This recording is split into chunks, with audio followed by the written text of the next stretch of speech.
David, walk us through your past call and tell us what's going on tonight.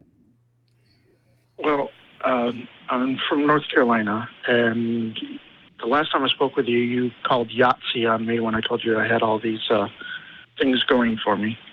I don't know if you recall that. But I was dating a trans man at the time. We've since broke up. I'm sorry to hear that. Well, we are still good friends.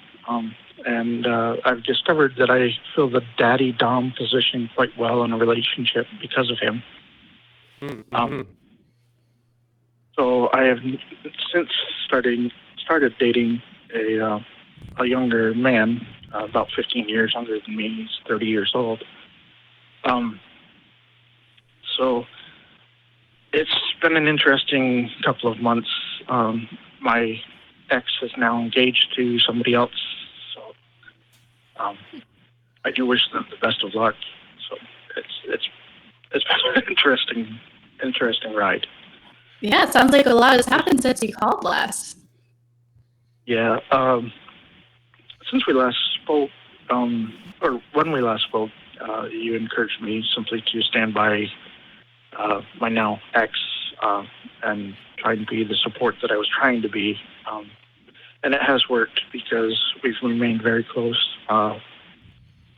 Most of the rest of his friends have left him by the wayside because of the fast changes in relationships, and it's been very difficult for him, and he's very thankful that I'm there, and I'm thankful that I'm there for him. So Good. I'm glad you're able to continue to be a support for somebody. I know it can be tricky to maintain relationships that are positive with an ex, but it sounds like you're on your way to something new and exciting with this new person. Do you want to talk a little bit about exploring the dom side of you with a new partner who's younger? That sounds like an interesting conversation.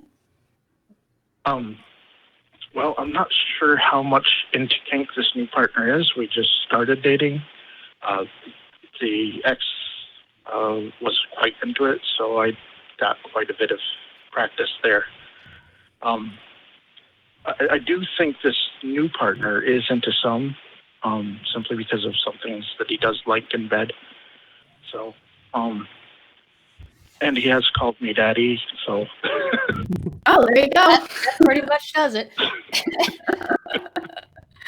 That's a good clue in right there. Is this a conversation that you're currently having with him? Is it something that you haven't broached yet?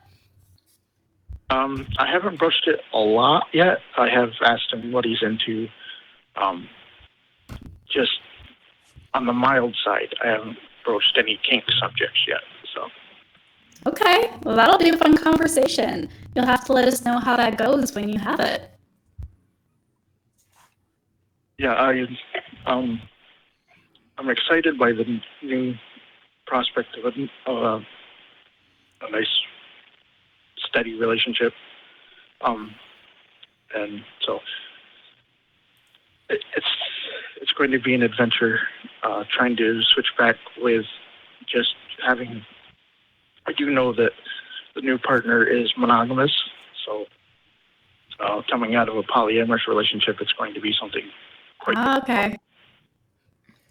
Yeah, is that a conversation that y'all have, discussed explicitly about, not who they are or who you are, but what the relationship is?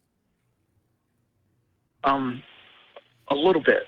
We discussed that we were both looking for a steady relationship, and when I asked about what he thought about multiple partner relationships, he was not highly receptive to that. So I'm going on the assumption that he's monogamous. Mm-hmm. Okay, that makes sense. All right. Well, this sounds like you're on the brink of, like you said, an adventure. This is gonna be new. This is gonna be different. You're finding your way with a new partner who's younger than you, who might have a different expectation. Yeah. I also have a little bit of experience. Sorry. Sorry. No, go ahead. No worries. I have a bit of experience doing a little bit of what Rudy does on a different site. And it is quite difficult, especially if you are not in the quote-unquote mainstream of types. Mm-hmm. How have you been finding that? Yeah, what tips do you have on finding your niche? Yeah. Well, for me, what worked was that I would put on shower shows, and people seemed to love those. Nice. And the fact that people like bears a lot on the site that I was on helped me out a lot. So, because I'm a bit of a bear. Yeah, one of the first photo shoots that I did, I had my best friend come over, and I had, ring lights in my bathroom, and I'm just like, okay, I'm moving all the stuff out of the shower, so there's nothing else in here. And we just did lots of pictures. And it was actually super fun, but I also realized that having another person take pictures of me made it really hard to get into a sexy headspace at all. Like, there were so many times when I was just trying not to, grin at the camera. Did you, when you were doing that kind of thing, how did you set up your camera? Like, did you have somebody else film, or did you, set the phone somewhere in the bathroom and just kind of press go live or whatever? Well, for mine, what I did was I did it through a computer. I had a dedicated webcam that I could move around to different spots in the bathroom for my bathroom shoots and for my bedroom shoots too, because I did some of those.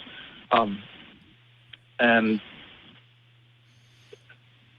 what seemed to work best was setting the camera so that all of my torso and my head showed, and pretty much down to my knees. And for some reason, that seemed to work the best for everybody. And it just, if I could see the screen and read it and reply to live shows, that helped because the audience would interact with me and ask me to turn around or do something like that. And it would earn me a little bit extra money just to do that. And then I could do private shows and things like that too. And here I am showering for free. Right? David, I guess I'm curious, is your, and I don't mean to oversimplify, but is your advice, hey, try doing shower shows, or, do you have any tips about how to just try, I guess, different things? It sounds a little bit like you found your what clicked for you by throwing some stuff at the wall and just seeing what sticks. Was that your experience at all, or did you find that you just kind of lucked into something? Well, no, it took quite a while to find out that shower shows were quite popular for me. Mm-hmm.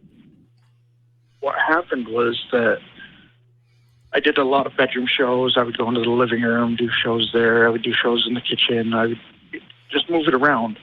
And one day I just decided to take a shower, and I ended up with about twice the amount of people watching me as normal. So after that, what I did was concentrated on, well, it's actually from the 4-hour workday book. Concentrate all of your efforts on what makes you 80% of your money at the very start. And so it tended to make me more money when I did concentrate on what were my biggest money earners. Okay. Nice. I love that I love that this is a show where we can talk about how to incorporate the 4-day work week into your sex work. This is a conversation we need to be having. And I love that you're calling in, David, and sharing with us. Thank you so much. You're welcome. All right. Well, David, we don't want to keep you too long. I do want to make sure that we say congratulations on your new relationship, and also invite you to come back and let us know how things go. If you want to talk more about being poly in a monogamous relationship, or dating somebody and discussing kink, any of those conversations we'd love to have with you. All right, sounds great. All right. Thanks so Thanks much. so much. Back and speaking to you.